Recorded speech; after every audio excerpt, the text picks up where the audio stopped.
السلام علیکم ورحمۃ اللہ وبرکاتہ.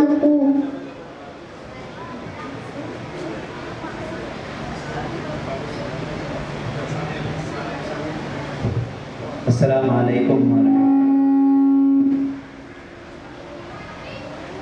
السلام علیکم. عقیدے کے سوالات کیے جائیں گے.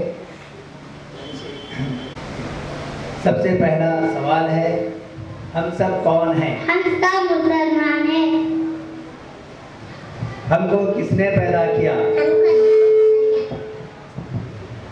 چاند کو کس نے پیدا کیا؟ چاند کو اللہ نے پیدا کیا. ستاروں کو کس نے پیدا کیا؟ ستاروں کو اللہ نے پیدا کیا. کون دیتا ہے؟ کھانا اللہ دیتا ہے. اللہ کب غصہ ہوتا ہے؟ اگر ہم برے کام کریں تو اللہ ناراض. کیا ہم نے اللہ کو دیکھا ہے؟ نہیں ہم پھر بھی ایمان لاتے ہیں. کیا ہم نے جنت کو دیکھا ہے؟ نہیں ہم پھر بھی ایمان لاتے ہیں. کیا ہم نے فرشتوں کو دیکھا ہے؟ نہیں ہم پھر بھی ایمان لاتے. اللہ تعالیٰ کہاں ہے؟ اللہ تعالیٰ عرش پر مستوی ہے. ولی کا کیا مطلب ہے؟ مدد کرنے والا. ہمارا ولی کون ہے؟ ہمارا ولی صرف اللہ ہے. رازق کا کیا مطلب ہے؟ رازق کا مطلب رزق روزی دینے والا. ہمارا رازق کون ہے؟ ہمارا رزق ساری کائنات کا صرف اللہ ہے. زندگی اور موت کا مالک کون ہے؟ اللہ تعالیٰ زندگی اور موت کا مالک ہے. مشکل کشا کون ہے؟ مشکل کشا اللہ ہے. معبود کا کیا معنی ہے؟ جس کی عبادت کی جائے. ماشاء اللہ. یہ تھے عقیدے کے سوالات. اب آئیے سیرت کے سوالات کریں. ہمارے نبی صلی اللہ علیہ وسلم کا نام کیا ہے؟ محمد صلی اللہ علیہ وسلم. ہمارے نبی صلی اللہ علیہ وسلم کے ابو کا نام کیا ہے؟ ہمارے نبی کے ابو کا نام عبداللہ ہے. ہمارے نبی صلی اللہ علیہ وسلم کے امی کا نام؟ ہمارے نبی کے صلی اللہ علیہ وسلم کا نام آمینہ ہے. آمینہ ہے. جی. ہمارے نبی صلی اللہ علیہ وسلم کہاں پیدا ہوئے؟ ہمارے نبی مکے میں پیدا ہوئے. مکے کو سب سے پہلے کس نے آباد کیا؟ مکے کو سب سے پہلے ابراہیم علیہ السلام نے آباد کیا. مکہ کہاں ہے؟ مکہ سعودی عرب میں ہے. جی. ہمارے نبی صلی اللہ علیہ وسلم کے دادا کا انتقال کب ہوا؟ ہمارے نبی جب 6 سال کے تھے تب دادا کا انتقال. ہمارے نبی صلی اللہ علیہ وسلم دادا کا انتقال کب ہوا؟ جب دادا کا انتقال ہوا تو 3 سال کے تھے تو دادا کا انتقال ہوا.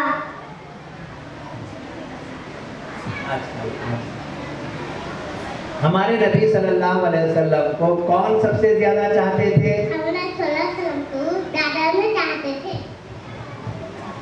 جب دادا کا انتقال ہوا تو کس نے پرورش کی؟ جب دادا کا انتقال ہوا تو چاچا ابو طالب نے پرورش کی.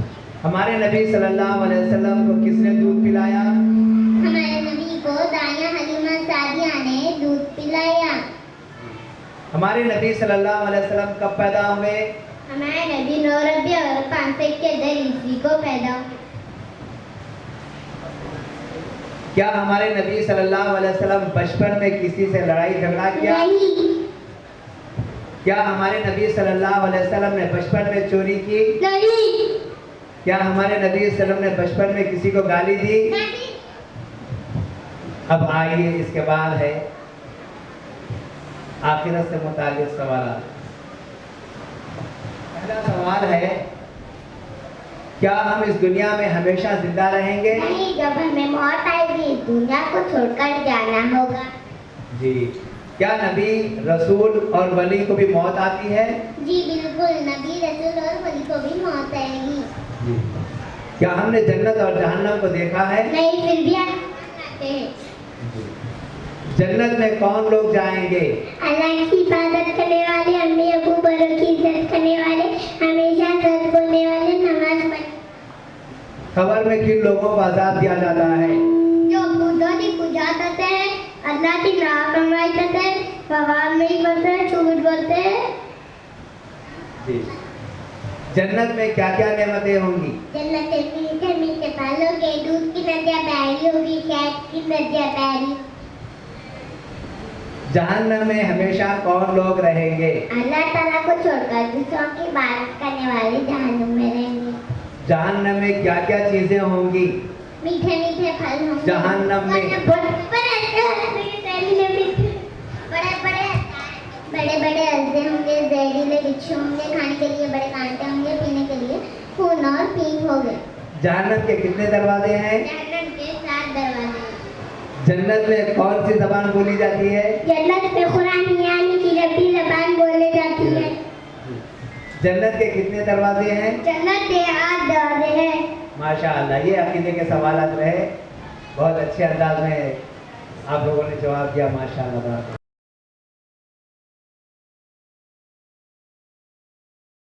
دعوت دیتا ہوں اڈیش پر تشریف لائیں. فردین خان, عبدالرافع, یونس خان, محمد عبداللہ ارحان, سید احمد اللہ, محمد عمر, محمد یوسف. عقیدہ, سیرت اور آخرت تینوں سے.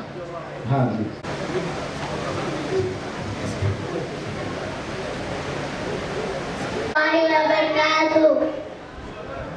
السلام علیکم ورحمۃ اللہ.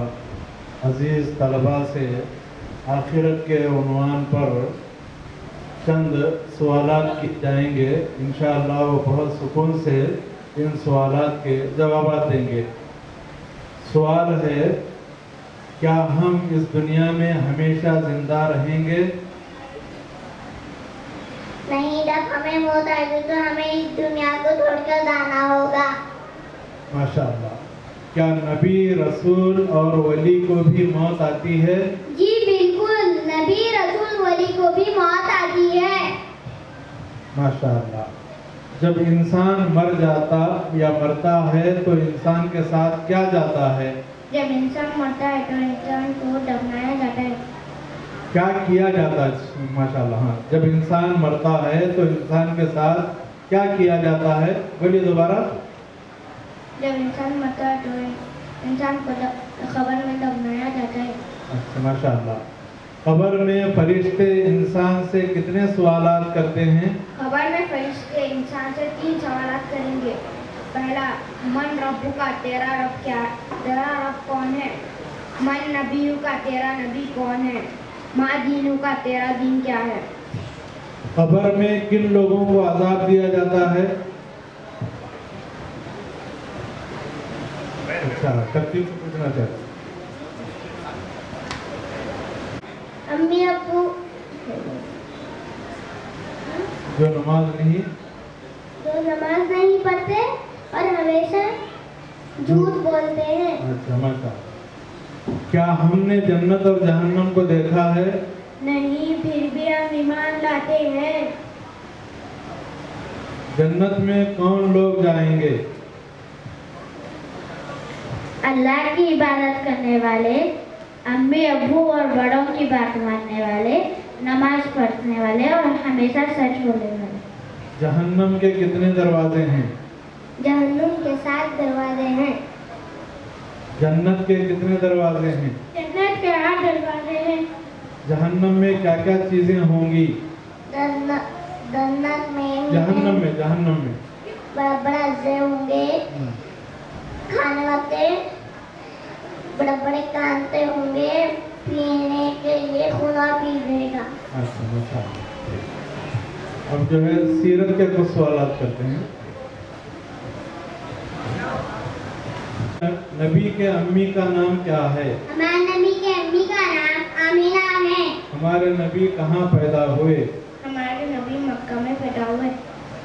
ہمارے نبی کی نانی کا نام کیا تھا؟ ہمارے نبی کے نانی کا نام برہ تھا. ہمارے نبی کی امی کا انتقال کب ہوا؟ بولیے. جب ہمارے نبی 6 سال کے ہوئے, جب ان کے امی کا انتقال ہوا. جب امی کا انتقال ہوا تو کس نے پرورش کی؟ ان کے دادا نے پرورش کی.